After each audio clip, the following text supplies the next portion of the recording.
भारत के prime minister देश का सबसे महत्वपूर्ण पॉलिटिकल ऑफिस संभालते हैं।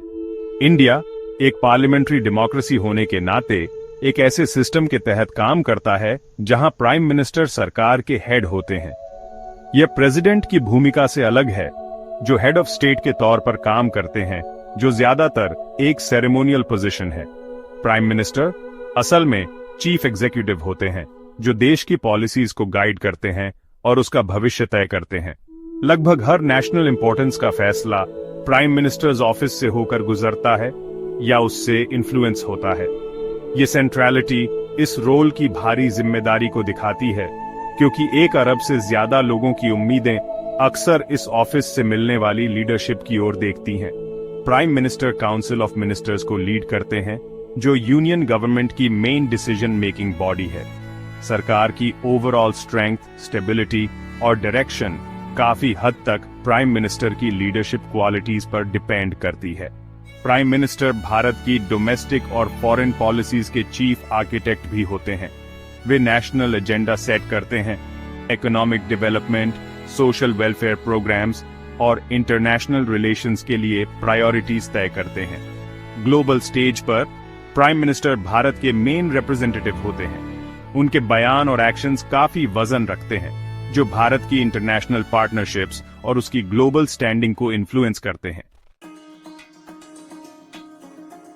सरकार के हेड के तौर पर प्राइम मिनिस्टर की ड्यूटीज देश के एडमिनिस्ट्रेशन के लिए क्रिटिकल होती है। Prime minister union council of ministers के चेयरपर्सन होते हैं, जो एग्जीक्यूटिव गवर्नेंस के लिए जिम्मेदार है। वे कैबिनेट मीटिंग्स की अध्यक्षता करते हैं, जहां मुख्य पॉलिसी डिसीजंस पर विचार विमर्श होता है। प्राइम मिनिस्टर देश के ओवरऑल एडमिनिस्ट्रेशन के लिए डायरेक्टली रिस्पॉन्सिबल होते हैं। प्राइम मिनिस्टर लोकसभा के लीडर होते हैं, जो पार्लियामेंट का लोअर हाउस है।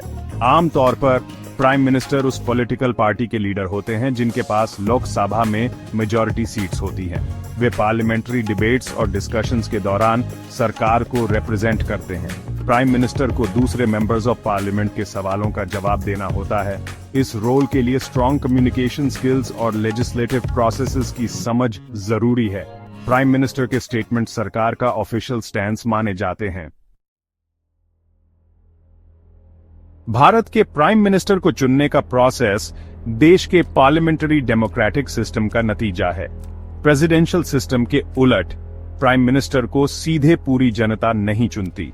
इसके बजाय इंडियन सिटीजन्स जनरल इलेक्शंस में मेंबर्स ऑफ पार्लियामेंट को लोकसभा यानी पार्लियामेंट के लोअर हाउस के लिए वोट देते हैं।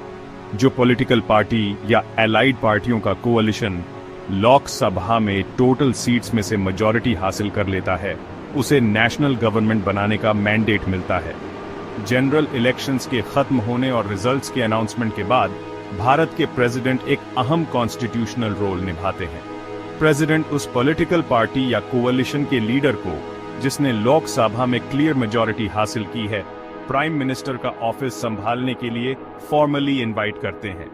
अगर किसी सिंगल पार्टी या प्री इलेक्शन कोalition को एब्सोल्यूट मेजॉरिटी नहीं मिलती, जिससे हंग पार्लियामेंट की स्थिति बनती है, तो प्रेसिडेंट का रोल ज्यादा डिस्क्रिशनरी हो जाता है। प्राइम मिनिस्टर का टर्म ऑफ ऑफिस कुछ दूसरे सिस्टम्स में प्रेसिडेंट के टर्म की तरह फिक्स्ड नहीं होता। भारत का कॉन्स्टिट्यूशन प्राइम मिनिस्टर की पावर्स और रिस्पॉन्सिबिलिटीज को साफ तौर पर बताता है। आर्टिकल 74(1) कहता है कि प्रेसिडेंट को एड और एडवाइज करने के लिए एक काउंसिल ऑफ मिनिस्टर्स होगी, जिसके हेड प्राइम मिनिस्टर होंगे। आर्टिकल 75 में लिखा है कि प्राइम मिनिस्टर को प्रेसिडेंट अपॉइंट करेंगे और बाकी मिनिस्टर्स को प्रेसिडेंट प्राइम मिनिस्टर की सलाह पर अपॉइंट करेंगे। प्राइम मिनिस्टर प्रेसिडेंट और काउंसिल ऑफ मिनिस्टर्स के बीच कम्युनिकेशन का मेन चैनल होते हैं। सेक्शन 5, लीडरशिप की एक लेगेसी इतिहास में भारत के प्राइम मिनिस्टर्स। भारत के प्राइम मिनिस्टर का ऑफिस देश की आजादी के साथ ही 15 अगस्त 1947 को एस्टैब्लिश हुआ था। जवाहरलाल नेहरू, जो इंडियन इंडिपेंडेंस मूवमेंट के एक बड़े फिगर थे, पहले प्राइम मिनिस्टर बने। उनका लंबा टेन्योर 1947 से लेकर 1964 में उनकी डेथ तक उन्हें भारत का सबसे लंबे समय तक सेवा करने वाला प्राइम मिनिस्टर बनाता है। नेहरू ने मॉडर्न इंडिया की नींव रखने में अहम भूमिका निभाई और एक सेक्युलर, डेमोक्रेटिक और सोशलिस्ट रिपब्लिक के विजन को सपोर्ट किया। नेहरू के बाद कई और माने हुए लीडर्स ने यह ऊंचा ऑफिस संभाला है और हर किसी ने अपनी छाप छोड़ी है। इंदिरा गांधी, जवाहरलाल नेहरू की बेटी, ने भारत की पहली और आज तक की एकमात्र महिला प्राइम मिनिस्टर बनकर इतिहास रचा। उनका लंबा टेन्योर डिसाइसिव एक्शंस के लिए जाना जाता है, जिसमें 1971 की वॉर में जीत भी शामिल है, जिससे बांग्लादेश बना। दशकों से भारत ने कई प्राइम मिनिस्टर्स देखे हैं और हर एक ने देश की बदलती कहानी में अपना योगदान दिया है। सेक्शन 6, प्राइम मिनिस्टर का ऑफिस और निवास। भारत के प्राइम मिनिस्टर का ऑफिशियल रेजिडेंस न्यू दिल्ली में एक जाना माना लैंडमार्क है। 7, लोक कल्याण मार्ग। यह एड्रेस, जिसे पहले 7 रेस कोर्स रोड के नाम से जाना जाता था, सिर्फ एक घर से कहीं ज्यादा है। यह एक बड़ा कॉम्प्लेक्स है जो पॉलिटिकल एक्टिविटी और गवर्नेंस का नर्व सेंटर है। इस कॉम्प्लेक्स में प्राइम मिनिस्टर का private residence, dedicated office spaces, conference rooms और विजिटिंग डिग्निटरीज और ऑफिशियल मीटिंग्स होस्ट करने के लिए एरिया शामिल है। लेकिन प्राइम मिनिस्टर का main work place prime minister's office है, जिसे आमतौर पर पीएमओ कहा जाता है। पीएमओ वो मेन सेक्रेटेरिएट है जो प्राइम मिनिस्टर को उनकी बड़ी ड्यूटीज निभाने में डायरेक्ट सपोर्ट और असिस्टेंस देता है। सेक्शन 7, सेरेमोनियल ड्यूटीज और नेशनल फंड्स। भारत के प्राइम मिनिस्टर कई इंपॉर्टेंट सेरेमोनियल ड्यूटीज निभाते हैं जो नेशनल सिंबलिज्म और ट्रेडिशन से भरपूर होती है। इनमें से एक सबसे खास ड्यूटी हर साल 15 अगस्त को भारत के इंडिपेंडेंस डे पर होती है। इस हिस्टोरिक दिन प्राइम मिनिस्टर दिल्ली में आइकॉनिक रेड फोर्ट की प्राचीर पर जाते हैं। वहां एक गंभीर और वाइडली टेलीवाइज्ड सेरेमोनी में प्राइम मिनिस्टर भारतीय राष्ट्रीय ध्वज तिरंगा फहराते हैं।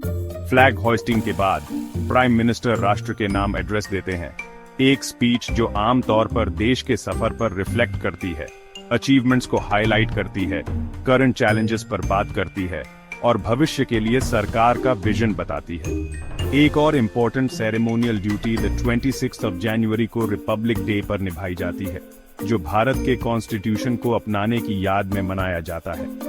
न्यू दिल्ली में भव्य रिपब्लिक डे परेड शुरू होने से पहले प्राइम मिनिस्टर देश के शहीद सैनिकों को श्रद्धांजलि देते हैं। सेक्शन 8, भारत के करंट प्राइम मिनिस्टर और रीसेंट एंगेजमेंट्स। मई 2025 तक भारत के प्राइम मिनिस्टर नरेंद्र मोदी हैं। उन्होंने 26 मई 2014 को ऑफिस संभाला था और वे भारतीय जनता पार्टी यानी बीजेपी को रिप्रेजेंट करते हैं। उनका टेन्योर कई इंपॉर्टेंट पॉलिसी इनिशिएटिव्स के लिए जाना जाता है, जिनका मकसद इकोनॉमिक रिफॉर्म, सोशल डेवलपमेंट और भारत की ग्लोबल स्टैंडिंग को बढ़ाना है। उनकी लीडरशिप में भारत ने make in India, digital India और स्वच्छ भारत अभियान जैसे एम्बिशियस प्रोग्राम्स शुरू किए हैं। डिप्लोमेटिक फ्रंट पर एक इंपॉर्टेंट डेवलपमेंट 10 मई 2025 को इंडिया और पाकिस्तान के बीच सीज फायर का अनाउंसमेंट है। इस एग्रीमेंट में प्राइम मिनिस्टर नरेंद्र मोदी और उनके Pakistani counterpart prime minister Shahbaz Sharif के बीच डायरेक्ट बातचीत शामिल थी। इस सीज फायर का मेन मकसद दोनों पड़ोसियों के बीच तनाव को डी-एस्केलेट करना है। ये डिस्कशंस एक न्यूट्रल वेन्यू पर होने की उम्मीद है। यूनाइटेड स्टेट्स ने इस सीज फायर एग्रीमेंट को फैसिलिटेट करने में एक अहम रोल निभाया। सेक्शन 9, प्राइम मिनिस्टर का स्थायी महत्व भारत और वर्ल्ड स्टेज। भारत के प्राइम मिनिस्टर देश की जटिल पॉलिटिकल और एडमिनिस्ट्रेटिव मशीनरी के अनडिस्प्यूटेड लिंचपिन हैं। सरकार के इफेक्टिव हेड के तौर पर इस व्यक्ति को देश की दिशा तय करने का बड़ा काम सौंपा जाता है, ऐसे डिसीजंस लेने का जो 1 अरब से ज्यादा लोगों की जिंदगी पर गहरा असर डालते हैं। भारत की वाइब्रेंट पार्लियामेंट्री डेमोक्रेसी का मजबूत और इफेक्टिव कामकाज प्राइम मिनिस्टीरियल ऑफिस में बैठे व्यक्ति की लीडरशिप क्वालिटीज, स्ट्रेटेजिक विजन और पक्की ईमानदारी पर बहुत ज्यादा डिपेंड करता है। हालांकि प्राइम मिनिस्टर के ऑफिस में बहुत पावर और अथॉरिटी होती है, लेकिन यह अकाउंटेबिलिटी के एक फ्रेमवर्क के अंदर काम करता है जो भारत के डेमोक्रेटिक ईथोस के लिए फंडामेंटल है। इंडिया का स्टेटस एक मेजर ग्लोबल प्लेयर के तौर पर देखते हुए भारत के प्राइम मिनिस्टर वर्ल्ड स्टेज पर स्वाभाविक रूप से एक इन्फ्लुएंशियल लीडर होते हैं। G20, बारिक्स और यूनाइटेड नेशंस जैसे मुख्य इंटरनेशनल फोरम्स में उनके पर्सपेक्टिव्स को एक्टिवली मांगा जाता है। इंडियन प्राइम मिनिस्टर द्वारा लिए गए डिसीजंस के दूरगामी इंप्लीकेशंस हो सकते हैं, जो भारत की जियोग्राफिकल बॉर्डर से कहीं